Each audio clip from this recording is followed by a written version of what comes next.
Hi, I'm Marty Duda. I'm Jemilah Ross Hayes, and it's time for another 13th Floor's Uptown Lowdown. In addition to the latest music news, we'll be reviewing the album by Courtney Barnett, A new doco about Tom Petty, and a new single from Yumi Zuma, and a new interview with the Kentucky Headhunters. plus much more. So let's go.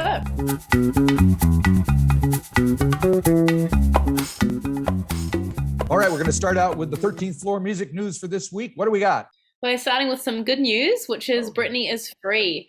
A judge in Los Angeles has granted Britney's request to end the 13-year conservatorship, which is insane. I think she's been in it since 2008. So with no control over her money, finances, anything, she's basically just become a 2-year-old again.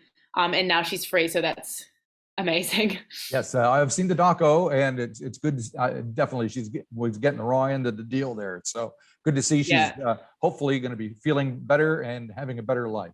And we do have some tour news, of course. Unfortunately, Lorde has had to postpone her tour. It's now going to not happen until February and March of 2023. According to Lorde, she says she's beyond devastated to be postponing these shows. Starting the tour in New Zealand was always really important to her, and it would have been a huge high, blah, blah, blah. But anyway, she's gutted to let everybody down, but she'll be grateful if we understand. So we'll rage again next year, according to Lorde. Wow, 2023. That's far away. Meanwhile, Broods have announced their tour for their release date of their 4th album, Space Island. So they've released dates of an Australasian tour in February and March 2022. They will take to the stage in Wellington, Christchurch, and Auckland before heading to Australia to complete their tour. Space Island will be released on 18th of February 2022, and they're going to hit the road soon after. So should be exciting. Somebody can tour at least, so we'll see if it actually happens. Fingers crossed. Now we have some other news. Blues man Robert Cray has backed out of his tour with Eric Clapton. The two guys were pretty much buddies for a while, and they both do the blues, but he cited Eric Clapton's recent racist statements. In fact, he said, "I'd just rather not associate with someone who's on the extreme end of being so selfish," says the blues man. He said, "We started playing music that wasn't particularly popular to start off with at the time we were playing it, but we've gained some notoriety, and I'm fine with that, but I surely don't need to hang out with Eric Clapton for that to continue." And I don't blame him. So there you go. Yeah, fair enough. Yep. It's cool that he's confident enough to make that statement and step away from that. Yep. And some happier news, the Arctic Monkeys have announced plans to release a new album. Drummer Matt Helders has revealed that the band's new album is pretty much finished and likely to arrive in 2022 ahead of a tour. Who knows what it will sound like? Helders says, "We always try and do something a little bit different. It's kind of hard to describe. You can tell it's the same band." Well, that's good. That's good. I guess we'll have to wait until it comes out. All right. Yeah, so, as usual, we have some births and deaths to report this week. Sadly, Moody Blues drummer Graham Edge has passed away. He was 80 years old. The Moody Blues formed in 1964. He was right there from the beginning with them. They had a hit called "Go Now" that was sung by their lead singer at the time named Denny Lane, who went on to join Paul McCartney's Wings. But the Moody Blues did even better after he left. John Lodge and Justin Haywood took over, and they made all sorts of groundbreaking albums like Days of Future Past, In Search of the Lost Chord, and On the Threshold of a Dream. They kind of were mixing classical and prog rock and all that stuff, and they had a lot of hits back in the late 60s and early 70s. So Graham stayed with the band until 2018 when he finally retired. And a few notable birthdays as well. Neil Young turned 76 on November the 12th. He's back with Crazy Horse, and their new album Barn is due on December the 10th. Petula Clark turns 88 on November the 15th. The Downtown Gal began her career during World War II. Marty saw her here in Auckland around 2010. Yes, she was awesome. She sounded great. I couldn't believe I got a chance to see her. And ABBA's Annie Frid also has a birthday on November 15th. She turns 75. Of course, ABBA have just released their first album in 40 years, Voyage. And the one last birthday, a bass player, Rudy Sarzo, is turning 70 years old on November 18th. Now, the reason I mentioned Rudy particularly because he was a member of Quiet Riot, and then he and Randy Rhoads, who was the guitar player, both hooked up with Ozzy Osbourne in like 1980, 81. Played on his first album, and I had the good fortune of shooting a television show with them in the studio back in Rochester, New York in early 81. It's the only footage of Randy Rhoads, and Rudy is awesome. Well, I'm going to show you a clip. You'll see Rudy looking very cool with his kind of plastic red outfit, and he's like licking and slapping his bass with his stomach.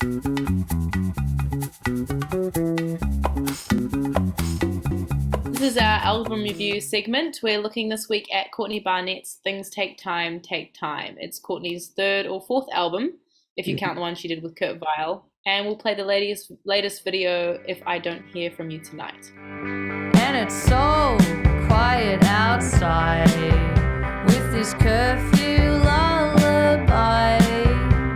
Is now an okay time to tell you that I like you?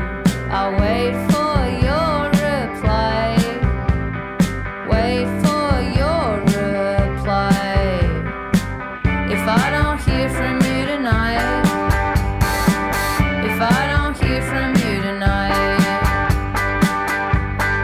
Alrighty, that was new music from Courtney Barnett. Things Take Time, Take Time. And I got to say, I've seen the reviews. They're kind of mixed. I'm kind of feeling mixed about it myself. I do like Courtney. I've seen her a few times, and she's a great performer. And the first two albums are pretty good. I got to say, this one's leaving me a little lukewarm about it. I don't know. How do you feel about it? There was things that I liked about it. It wasn't just sort of like, a play and like, oh, turn that off. It was good. Yeah. But it was a bit samey. It felt like there wasn't a lot of variation within the songs throughout the album. And I often find that maybe it's because I'm someone who maybe has listened to more music than the average person, but I get bored quite easily. It takes a lot to like keep my attention, and especially within like an album. I mean, who has the attention span these days as a young person? Okay. So an album just whizzes by to me. I just go, whoa, it's over. It's so funny. Anyway, yeah, I mean, I was kind of hoping for something different from her at this point, because like we say, she's 3 or 4 albums in, so she should be trying a few different tricks, I think. And she's just sounded like she's just rehashing the same kind of formula that got her where she is now. So.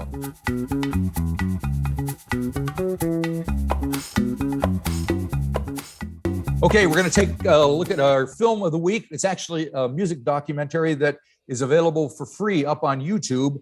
It's all about Tom Petty, and it's called Somewhere You Feel Fine, directed by Mary Wharton. And apparently the reason this documentary exists is because Tom Petty's daughter, Adria, found a bunch of footage laying around in some old, canisters or whatever, as you do, and decided to make a film out of it. Now, of course, Tom Petty passed away at the age of 66 back in 2017. So let's take a look at the trailer, and then we can discuss the film. This time of my life, I feel much more comfortable being myself. Let me get to the point. There are things that are so indicative of him being in a time of change. I was just trying to write a collection of tunes, but when I hear it, I can see that it was working in the back of my mind somewhere. Be sure to tune in next week for our double albums that have failed. Y'all ready? He told me Wildflowers scares him because he's not really sure why it's as good as it is. There's not any other album that so strongly reflected what his state of mind was. Wildflowers was very focused on songcraft and record craft, but there's also a freedom in it. Whatever record we were making, we would show up and go for greatness. I had no control over what I wrote this time. I didn't hold back anything. Somewhere you feel free.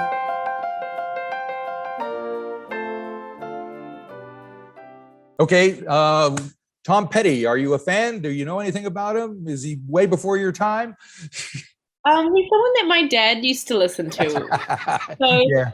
There's all those sort of artists. There's like a bunch of artists, Eric Clapton and Bob Dylan and all those artists that I've never even sought out to listen, but Dad would always have a CD on. So it's quite nostalgic and familiar to me in that sense. And it was interesting to see a documentary on him. And I thought that the way that it was shot was actually really cool. The sort of filmy videography is something that's actually really trending at the moment, which is quite funny. Yep. So to have that be real, because that's the only footage they had, was really cool. And to have that insight onto what goes behind such a hugely successful artist album and studio time is really interesting to see it all happen. Yeah, and it was a major turning point in Tom Petty's career because he had just changed record labels. He signed up with Warner Brothers. He was making this album called Wildflowers, which is a solo album instead of Tom Petty and the Heartbreakers album, although almost all the Heartbreakers are on it. So that there was all of that was addressed very directly in the film. And all the Heartbreakers comment, and Tom Petty's daughter, you can see her talking about her dad and everything. And the thing that was most interesting to me, I'll just go out on a little tangent. I'm a huge fan of Stan Lynch, who was the original drummer for Tom Petty and the Heartbreakers. He's probably my favorite drummer. And this is during this period is when Tom Petty and him had a falling out, and he ended up leaving the band. And so I was wondering if they were going to mention that at all, and they certainly did. They didn't actually interview Stan Lynch recently, but they dealt with it fairly straightforwardly, and they got a different guy in who's a fine drummer. But for me, they were playing segments of Stan's drumming and the other guy, and I'm sorry, there's something about his feel and the way he swings as a drummer that is beyond compare to me. So they weren't convincing me on that, but at least I was glad that they dealt with that stuff. So that was kind of cool. And and the Wildflowers album is a great album. They ended up, it was supposed to be a double album, and they couldn't convince Warner Brothers to make so they reissued it last year with, a massive extra tracks. So it's all out there now.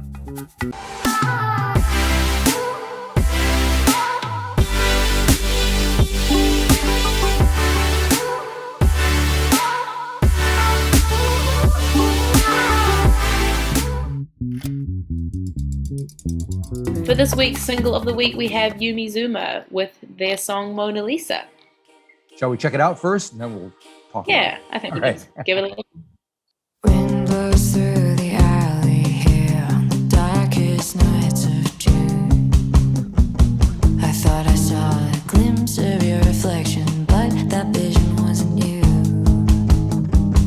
You give a little to take a minute, and I'm trying to catch your name. Not leaving it out, not giving it up, as you try to forget my face. Tell me what you wanna believe, 'cause I couldn't see that what I was keeping was only a game. So why you wanna be free? 'Cause I can't conceive that, darling, you don't ever mean what you say. Okay, so that's a new single from Yumi Zuma. So they're a Kiwi band, but they seem to be all over the place now. Some of them are in New York, some in London, Christchurch, Wellington. So that's kind of cool. And they seem to be doing a little bit more musically and stretching out a little bit. What do you think of the record or the song?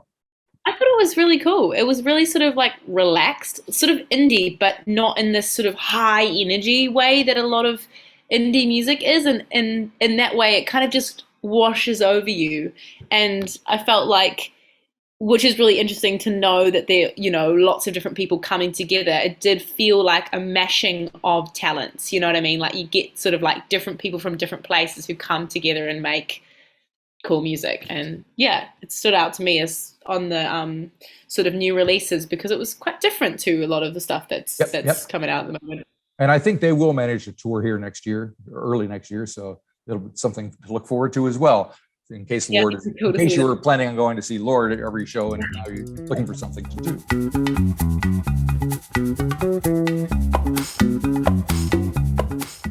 All right, time for my interview of the week. And believe it or not, it's with a band called the Kentucky Headhunters, which I vaguely remember as being a thing kind of back in the early 90s, late 80s, early 90s. They're a Southern rock band, of course, with a name like that. And they kind of were on a major label for a little while, and I didn't realize they were still existing. And they just put out a new album. The album is called That's a Fact, Jack. And before we get into the interview, which is hilarious, we'll just play a bit of a song. You're going to love the song. It's their holiday anthem. It's called Let's All Get Together and Fight. Well, it's holiday time in the South, and we're headed to Grandma's house. with plenty of bottles of homemade wine and cases of ice cold stout. All of my cousins, brothers and sisters, and all the mothers I know will all jump in and lend a hand when the party turns to blows. So let's all get together and fight, 'cause you know it wouldn't be Christmas without black eyes. There's too many cooks in the kitchen and too many kin folks bitching. So let's all get together and fight. So that was Let's All Get Together and Fight, which ironically is a holiday tune, which I think is hilarious. I love it when people sort of take a really ironic take on something that's everyone can relate to. It's really smart. Well, we're going to be definitely playing it in our house on Christmas, because right now our favorite holiday tune is Don't Shoot Me Santa by the Killers. So I'm going to see if I can get this one in there up against it, but they should be fun. But anyway, the interview is with a guy named Richard Young. So here's the deal. There's two brothers and another guy who formed this band in 1968 when they were like 12 and 13. So they've been together all that time. Then the fourth guy, when they formed the actual Kentucky Headhunters, that was in 1986 or so. So anyway, they've been making this music forever, and they're just hilarious to listen to. The guy, Richard Young, has this great Kentucky Southern drawl, which I could just listen to forever. So as a matter of fact, I pretty much did listen to him forever because he just went on and on, but I kept most of it. So you can watch the whole thing on the 13th floor. But one of the things that he loved talking about, apparently he was scared of flying. And so his son is in another band. And he said, "Dad, we got to get you to play this big rock fest in Sweden." So he couldn't turn that down. So here's the story about how they got him on the plane and how he ended up enjoying his flight. When I finally agreed to go, all of our crew and band, we're all sitting around each other on the airplane when we're going to Sweden. Yep. And when they start the engines, everybody's looking at me like, he's going to freak out. Something's going to happen here. Well, I guess the stewardesses caught that. So they came up and said, "Mr. Young, would you like to sit in the back with us?" And I said, "Yeah," because they were pretty Swedish girls in blue outfits, why not? And they got back there and they set me by the refrigerator and it kept feeding me Heineken beers. There you go. That flying's good. Yeah, so I'm fixing to leave you, and I got to go down to the farm and feed I got 19 cats down there that belong to my parents. Oh yeah. 30 pounds a week feed. And then my brother and I got to put out a bunch of hay for our cows. We got to do that stuff so we can go on the road and act like rock stars. All right, so that's Richard Young of the Kentucky Headhunters. Man, I had a good time talking to him. He can tell a story, I'll tell you, and the songs are pretty cool too. What do you think of him? I thought it's hilarious. I mean, 19 cats, that says enough about it, about a guy. Yep, no, he's living the dream, definitely. So check out the album. I think you'll like it.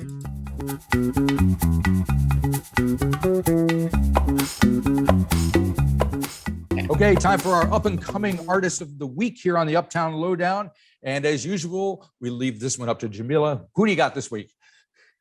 This week is Holly Humberstone with her new EP that she's just released on Friday, The Walls Are Way Too Thin. When I discovered her, I just sort of listened to all, when you discover an artist and you just instantly have to go and listen to the rest of their music. Yep. And I sadly don't find that it happens enough to me these days, but I found out that she'd written a song with, I think, the lead singer from the 1975, which is a band that I also listened to. Right. And I checked out that song, really liked it. And the EP is sort of got a really nice mix between high and low energy, which I think is really lovely. Definitely, let's check out a bit of this song. This is from the EP. This is called Friendly Fire. You were there, where was I? Know that somewhere down the line, if I hurt you, it's just friendly fire. Well, it happens all the time. Guess I'm broken by friendly fire.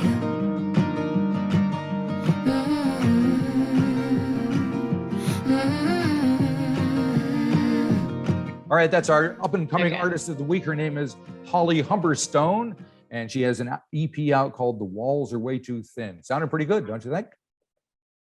Yeah, she's just signed to Interscope and Polypore Records this year, so I would not be surprised if she's going to be definitely up and coming over the next couple of years. I get the vibe that she's kind of in the kind of Billie Eilish trajectory. She's kind of going in that direction. Yeah, sort of young female, sort of quite smart. Yeah. So I'm sure we'll be seeing more of her.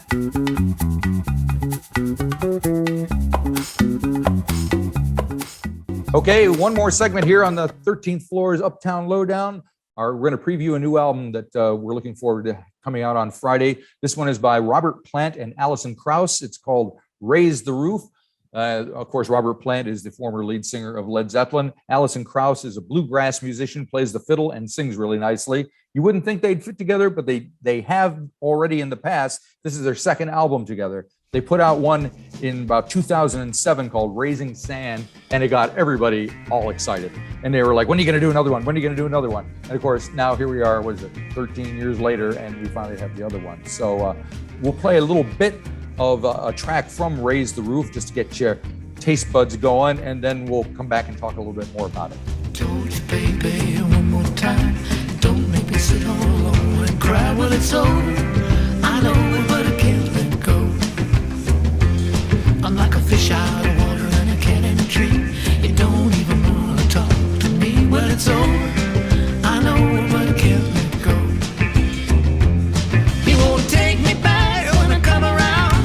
Says he's sorry, then he pulls me out. I got a big chain around my neck and I'm broken down like a train wreck. Well, it's over. I know it, but I can't let go. Okay, that was Can't Let Go from Robert Plant and Alison Kraus, new album Raise the Roof. I know Led Zeppelin, and I think it's always interesting when you know an artist, say a really popular artist, because it often happens, and then they work with other artists that you haven't heard about and discovering that new sound. Like, say, Lorde working with a small artist that you haven't heard of, or right, yep, or artists like, who did we talk about a little while ago? What, with Elton John? Oh, yep. You know, he's working with all these crazy small artists, and it's so interesting to see the way that their music influences everything else. Very cool. Well, yeah, I think there's going to be a big hubbub when this record comes out, and I love this. So somebody asked Robert Plant why it took them 14 years to follow up the album. According to Plant, he says, it's a stock question, and it doesn't exist in my world. It's like, oh, okay. I can't argue with that, and we won't. So thanks for doing that. That's it for today's show. We'll leave you with some more from Robert and Allison, and we'll talk to you again next weekend. See you later. Turn off the trouble like you turn off the light. One off and let me in, it just ain't right. When it's over, I know I can't let go. Around every corner, something I see brings me right back how it used to be. Well, it's over, I know, but I can't let go. The 13th Floor Uptown Lowdown is brought to you in part by a grant from the New Zealand Music Commission and by the Uptown Business Association. I'm broken down like a train wreck. Well, it's over, I know, but I can't